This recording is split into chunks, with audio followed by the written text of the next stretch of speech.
4, 3, 2, 1. Whether you've been married 1 or 20 plus years, at some point you realize you married into crazy. And that's what our show is all about. If your marriage or relationship is compassionate, real, accountable, zealous and yielding, or just plain crazy, Snooks and Lovey offer love, laughter, and a dose of reality as they unpack this thing called marriage. Sit back, relax, and get your ear hustle on. It's time to start the conversation. Welcome back to another episode of the Married Into Crazy podcast. I'm Snooks. I'm Lovey. And we are Snooks and Lovey. Look, hey, we've been married for 28 plus years now. And it's one of those things where we come together just to have a chat. We have some of the most interesting conversations, and we love to share those things with you. And so just recently, we did something that we haven't done in a very, very, very long time. And we did it with another couple. Ooh. No, we're going to get in that in just a second. Intriguing. But first, hey, you could be anywhere right now, watching or listening to radio or what have you, but you've chosen to actually give us an opportunity to just kind of bend your ear a little bit, and we appreciate that. Do us a favor and go to wherever you're listening to us or watching us and give those 5 stars or whatever rating you think is appropriate. 5.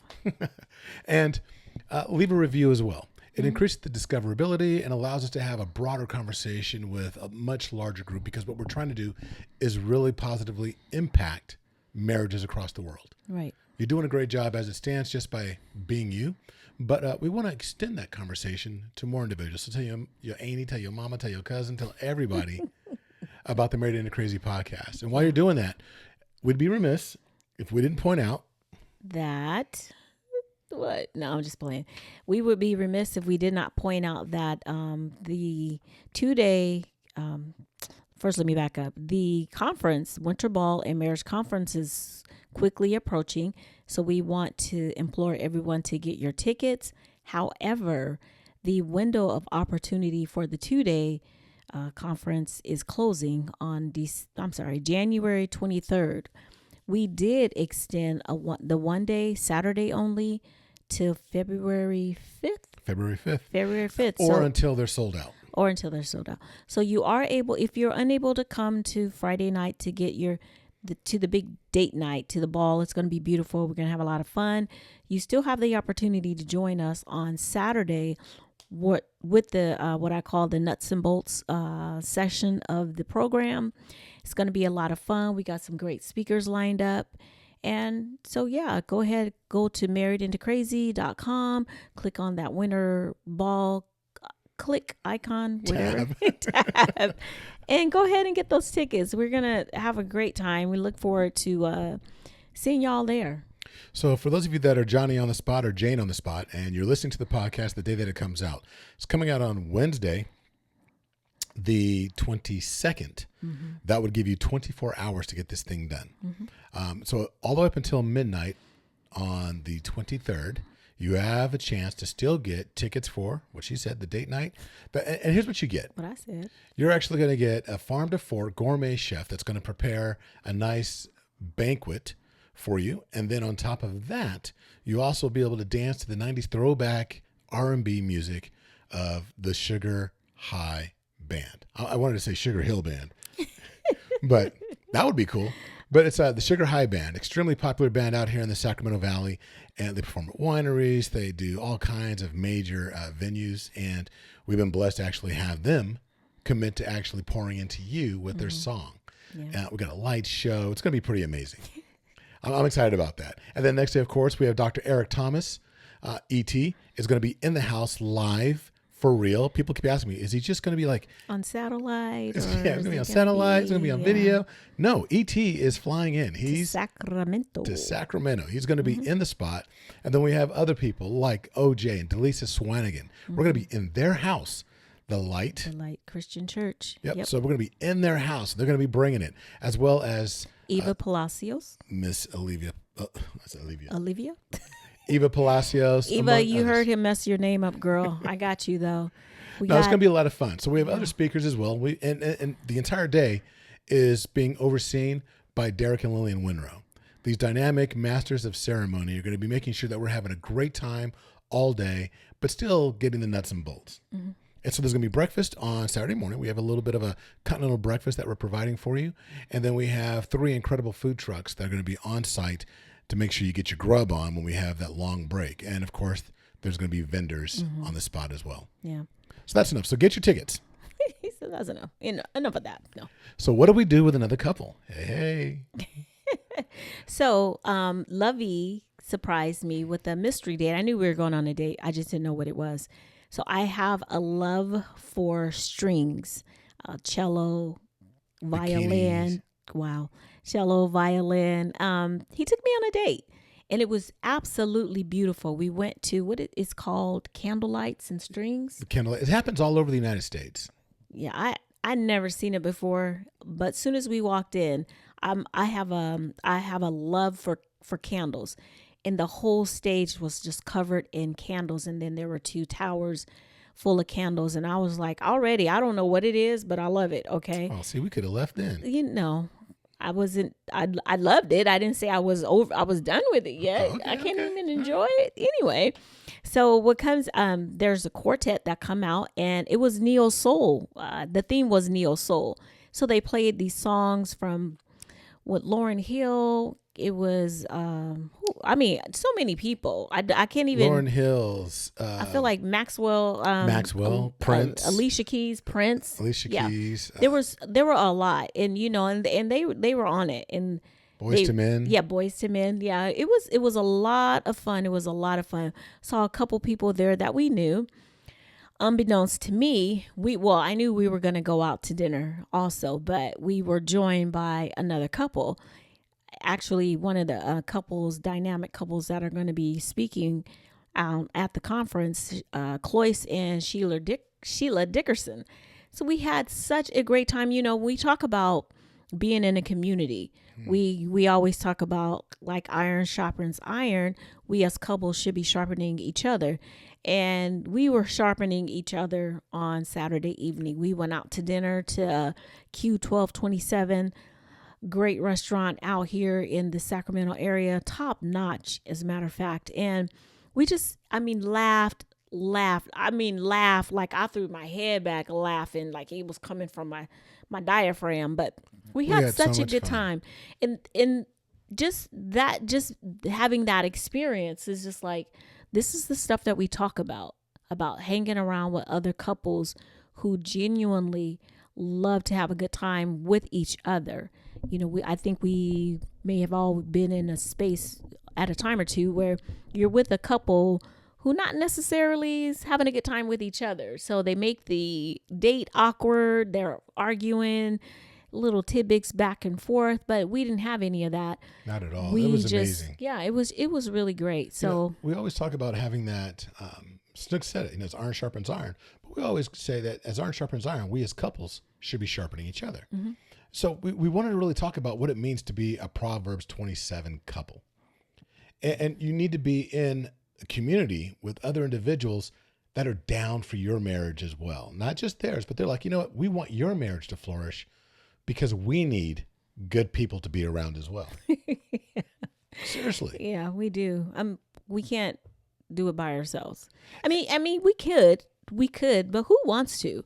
I want to be with people that enjoy the same things that I enjoy, or I'm able to learn something from them and get different perspectives positively, Yeah, exactly. We need to be around other couples. So that way, let's just say the wife and the other couple, she just sits there and looks at her and says, girl, you wrong. You need to go back and tell your husband that you are sorry, that you know what, as a matter of fact, you should cook for him.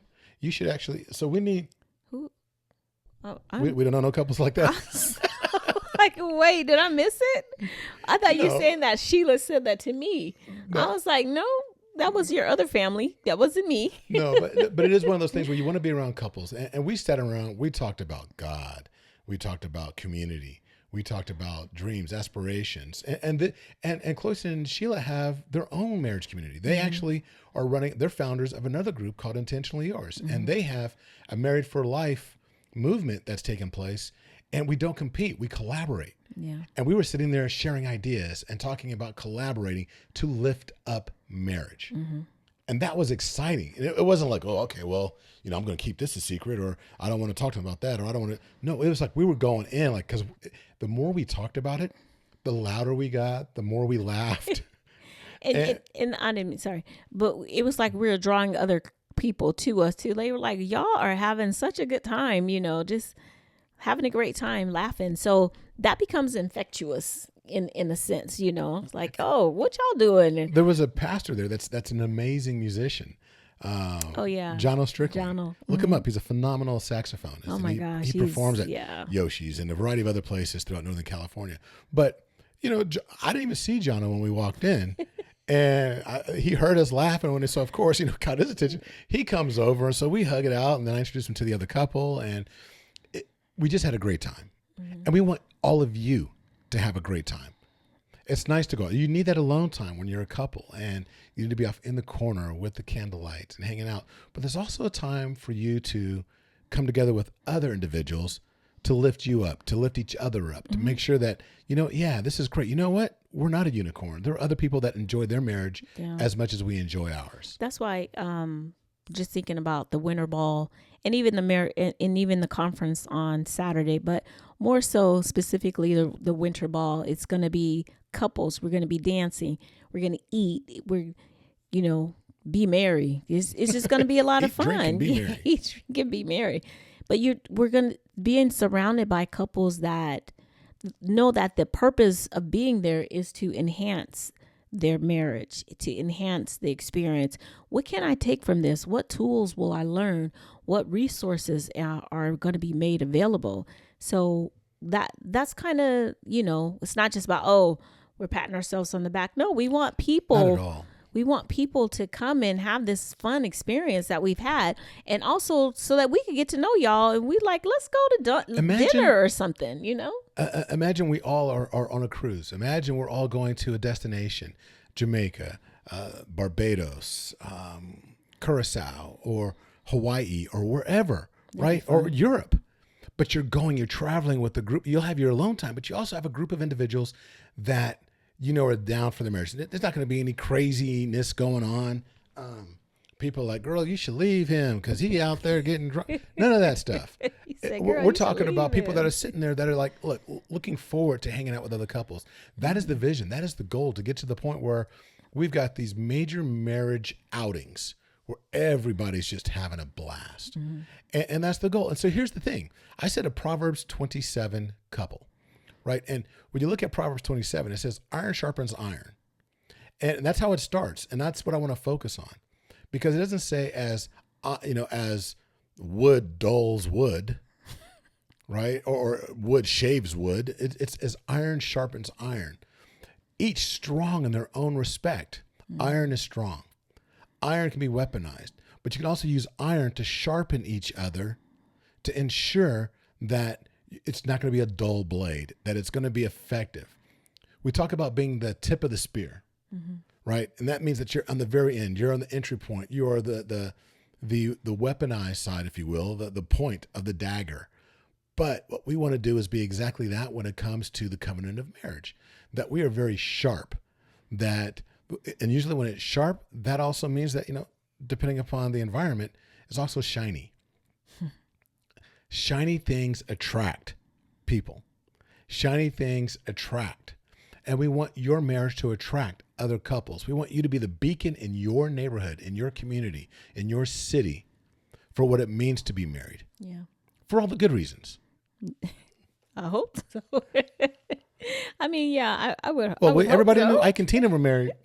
Well, yeah. And it wasn't for the good reasons. Yeah, that's true. That's true. Okay. Ding, one for Lovey. No, just kidding. But just thinking back on that, I think about not just the act of sharpening each other, just what that means to me. It means there's some accountability that's built into that when I have someone that I trust, that wise counsel, because you talk about Proverbs is about knowledge and wisdom. So there's someone in my corner, wise counsel, that I could go to and be like, hey, I have a challenge with this, so I may need a little bit of assistance or what have you. and they're not saying, kind of like he said earlier, girl, you need to leave him, or blah blah blah, whatever, in a negative way. They're gonna listen. Okay, tell me what's going on, and then we can start problem solving or whatever. What's it called? Brainstorming. I almost, brainwashing. I almost said that. Brainstorming. Your brain needs some washing. Maybe some ideas or something. But I'm not just stewing by myself, or I'm not trying to talk to, oh, my girl said, my girl who ain't got no man, or my girl who's unhappy at home, or she got 4, 5, whatever her situation is, told me that I need to, because blah, blah, blah.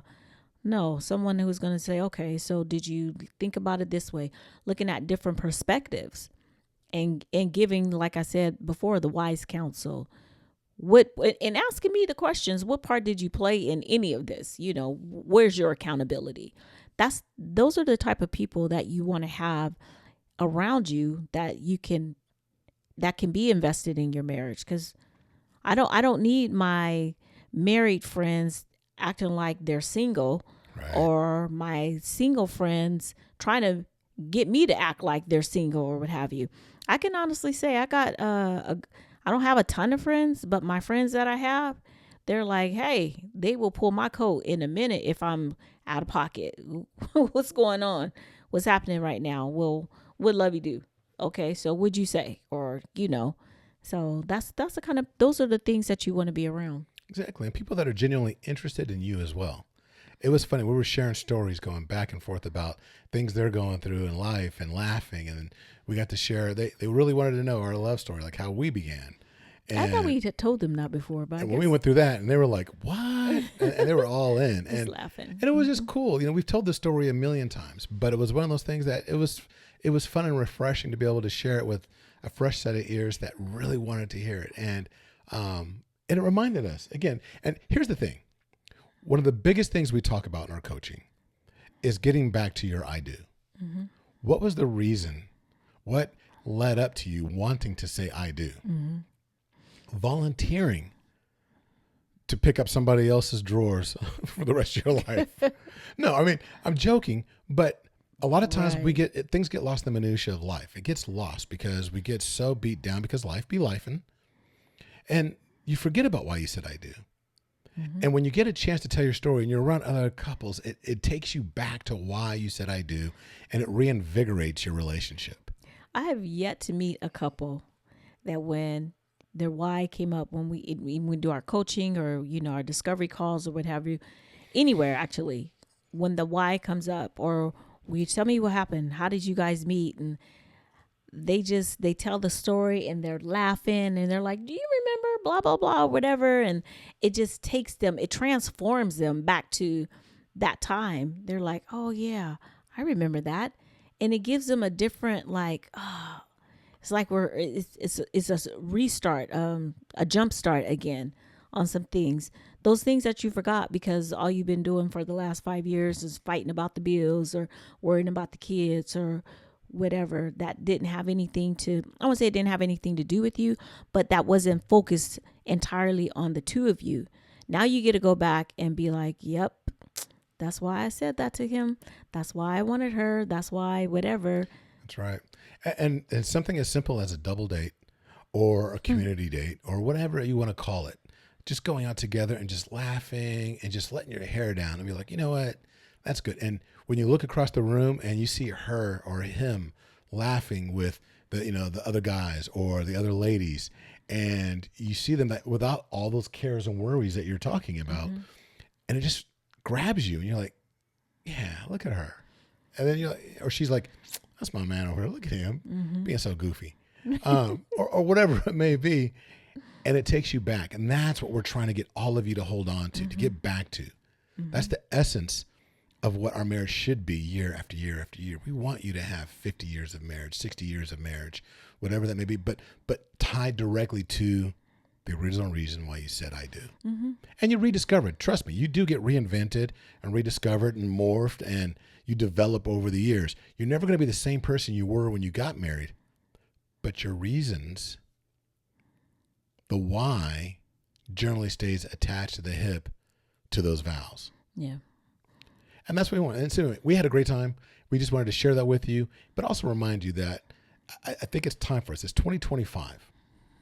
It's wild even saying that. I remember when I was a kid, that was like such a science fiction time frame. But we're in the year 2025, and it's time for all of us to really make sure that we are having, a Proverbs 27 relationship, that we're sharpening each other, but we're also hanging out with couples that are sharpening us as well. Yeah, so it's kind of a challenge. Just want to throw it out. Think of 4 couples that you could sharpen and plan something with at least one of them within the next week or so. Plan to go out to lunch, plan to go to dinner, plan to hike. I don't know, whatever it is that y'all like to do. But I'm going to challenge you to think of at least 4 couples and at least one within that. Make a plan to do something together. Well, I'm going to, can I tweak that a little bit? No, get your own. I need to mansplain that. No, actually, when you said 2, I was thinking, you never want to be the smartest person in the room, right? You always want to learn from others as well. So I was going to challenge 2 and 2. 2 people that you really want to pour into or that you want to sharpen, that you think you can help, but also 2 other people that you aspire to be more like, that you want to learn more about their relationship because you admire what they have. I would say 2 that you want to, it's like 2 to grow on, right?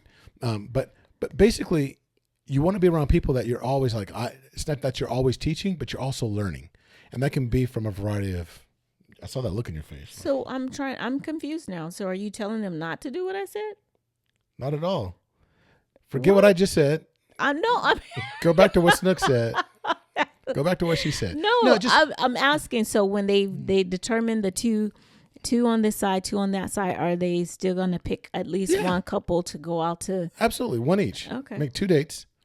1 to learn and the other one to share. Okay. And quite honestly, if you're around the right people, you're going to learn and share with all the couples that you hang out with. Because just like Mark Twain always said, every person I meet is my master in some way. And of that, I learn. Yep. So until the next time? Oh. No, you're done. We got places to go, things to do.